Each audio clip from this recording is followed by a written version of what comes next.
Preview.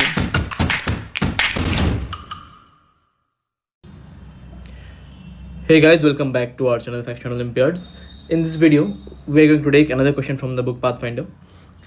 The question is from the topic rotational motion. ये question किसी ने मुझसे comment section में पूछा था. So as I promised, आप लोगों को अगर कुछ भी doubt है from Pathfinder, you can write in the comment section. I'll take that question up in my next videos.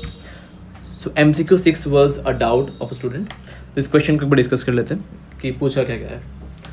इस question में बताया गया है कि triangle है और उसका जो plane है ना, ये बेसिकली हॉरिजॉन्टल है और इसको 3 स्ट्रिंग के साथ सीलिंग के साथ अटैच कर दिया गया है. तो पूछा गया कि हर एक स्ट्रिंग में टेंशन जो है उनका वैल्यूज़ क्या क्या होगा. तो एक काम करते हैं, इसके एक टॉप व्यू देखते हैं. तो ये ट्राइंगल राइट एंगल है, ठीक है. अगर मैं इसको ऊपर से देखूँ ना, मतलब मान लो मैं ऊपर से देख रहा हूँ इसको, तो मुझे क्या दिखेगा कि एक बी पॉइंट है जिस पे एंगल 90 है, ये सी, ये ए बी का लेंथ 3 मीटर है, ए सी का 5 मीटर और बी सी का 4 मीटर. करेक्ट. अब हर एक पॉइंट पे आउट ऑफ द प्लेन, क्योंकि ऊपर से देख रहा हूँ मैं, टेंशन होगा T B, T C and T A. और इनका जो सेंट्रॉइड है, सेंट्रॉइड बेसिकली क्या होता है, हर एक मीडियन का इंटरसेक्शन पॉइंट है ना. तो इनके सेंट्रॉइड पे इनका सेंटर ऑफ मास लाई करेगा और यहाँ पे एम जी होगा नीचे की तरफ, ये एम जी जाएगा नीचे की तरफ. करेक्ट. अब मुझसे पूछा गया है कि टेंशन का वैल्यू कितना होगा यहाँ पे, या फिर टेंशन को कंपेयर करने पूछा गया है. तो इस पे ना बच्चे कहाँ पे स्टक होते हैं, बच्चे ट्राई करते हैं कि इसमें डिफरेंट पॉइंट्स के अबाउट टॉर्क लेने के लिए. यहाँ पे अगर आप पॉइंट्स के अबाउट टॉर्क लोगे ना, मान लो बी पॉइंट के अबाउट टॉर्क लोगे, तो आपके पास टी ए का टॉर्क होगा, एम जी का टॉर्क होगा, टी सी का टॉर्क होगा. सिमिलरली अगर आपने सी के अबाउट लिया तो बी का टॉर्क होगा, ए का टॉर्क होगा, एम जी का टॉर्क होगा. तो थोड़ा लेंथी बन जाता है क्वेश्चन, क्योंकि वेरिएबल ज़्यादा इन्वॉल्व होते हैं. सो इस क्वेश्चन पे बेस्ट वे इज आप किसी भी पॉइंट के अबाउट टॉर्क ना लेके आप एक प्लेन के अबाउट टॉर्क ले लो. मतलब मान लो जो प्लेन पास करेगा थ्रू ए बी, आप इसी के अबाउट टॉर्क ले लिए. तो अगर इसी प्लेन के अबाउट, मतलब मान लो अगर मैं इसको ऐसे घुमाना चाहूँ तो जो टॉर्क आएगा, ठीक है, मतलब about the line A B मैंने टॉर्क ले लिया, क्योंकि इक्विलिब्रियम पे तो मुझे पता है कि जो अबाउट ए बी जो एम जी का टॉर्क होगा वो बैलेंस होना चाहिए टी सी वाले टॉर्क से, क्योंकि ऑलरेडी टी ए और टी बी का टॉर्क तो जीरो हो चुका है. दो ही फोर्सेस यहाँ पे इन्वॉल्व है, एम जी और टी सी, दोनों का नेट टॉर्क यहाँ पे जीरो बनना चाहिए.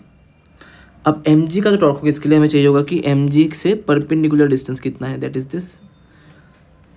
करेक्ट. तो मान लेते हैं इसको कुछ पॉइंट ओ, तो ओ डी जो है that is the perpendicular distance. Similarly T C से जो परपेंडिकुलर है that is the line B C. तो मुझे ये लाइन और ये लाइन, इन दोनों का डिस्टेंस निकालना है, ठीक है. अब एक बढ़िया सी चीज़ देखो, आप यहाँ पे आपको पता है कि जो मीडियन है वो 2:1 रेशियो में डिवाइड करते हैं. मतलब ये अगर लेंथ 2x हो गया तो ये x हो जाएगा. करेक्ट. और क्योंकि मैं बोल सकता हूँ कि जो ट्राइंगल, यहाँ पे नेमिंग कर देता हूँ, E O B, triangle E O D is similar to triangle E C B, तो मैं बहुत आसानी से बोल सकता हूँ कि ई ओ बाई ई सी जितना होगा, this is equal to D O by B C, है ना. तो एम जी से वो जो डिस्टेंस है वो डी ओ है. अब ई ओ का वैल्यू क्या है, x, ई सी क्या है 3x, डी ओ कितना होगा निकालना है हमें, और बी सी कितना है 4. x और x कैंसल्स आउट, तो डी ओ यहाँ से निकल के आ जाएगा 4/3, है ना. बढ़िया. अब जैसे ही मैं एम जी का टॉर्क लूँ अबाउट ए बी, तो M G into D O is equal to T C का डिस्टेंस है बी सी, ठीक है. तो M G into D O हो जाएगा मेरा 4/3, T C into B C हो जाएगा मेरा 4 एंड 4 कैंसल्स आउट, तो टी सी बन जाएगा mg/3, ठीक है. ये आ गया आपका first answer T C. Similarly अगर आपको अभी निकालना है टी ए, तो मैं क्या करूँगा, वापस से ट्राइंगल करूँगा, बट अब मैं किसी दूसरे साइड के अबाउट टॉर्क बैलेंस कर दूंगा। मान लो अभी मैं करूँगा अबाउट दिस साइड,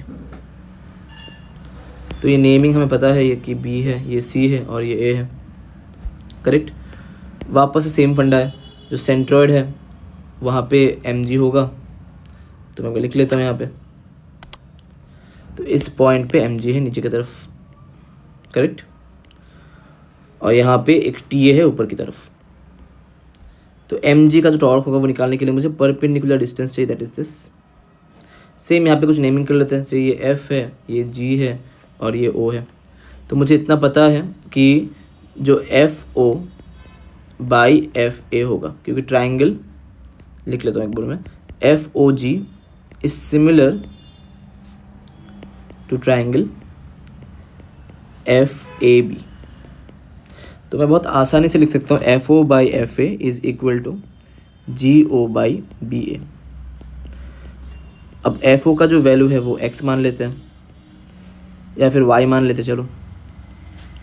जो एफ ए है वो हो जाएगा आपका 3y, करेक्ट।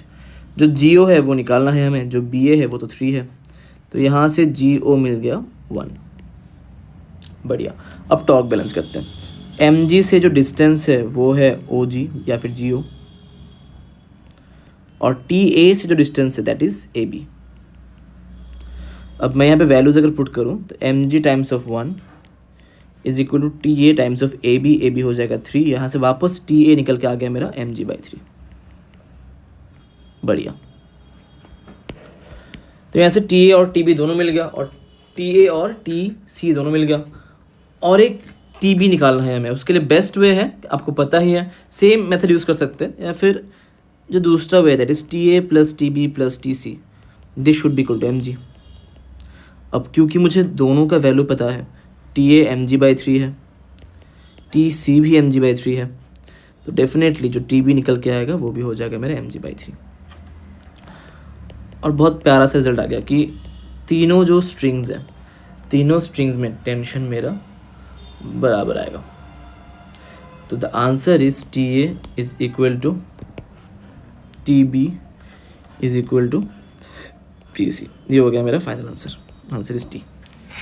ठीक है, आई होप आपको ये क्वेश्चन अच्छा लगा। तो अगर आपको ये क्वेश्चन से कुछ सीखने को मिला so do subscribe to the channel, क्योंकि मैं ऐसे ही हर वेंसडे, फ्राइडे और संडे को आता हूँ sharp at 10:30 PM with a new question from Pathfinder. और अगर आपको ऐसे ही कुछ क्वेश्चन पे डाउट हो, you can ask me in the comment section, I will take that question up in my next videos. चलिए मिलते हैं अगली वीडियो पे।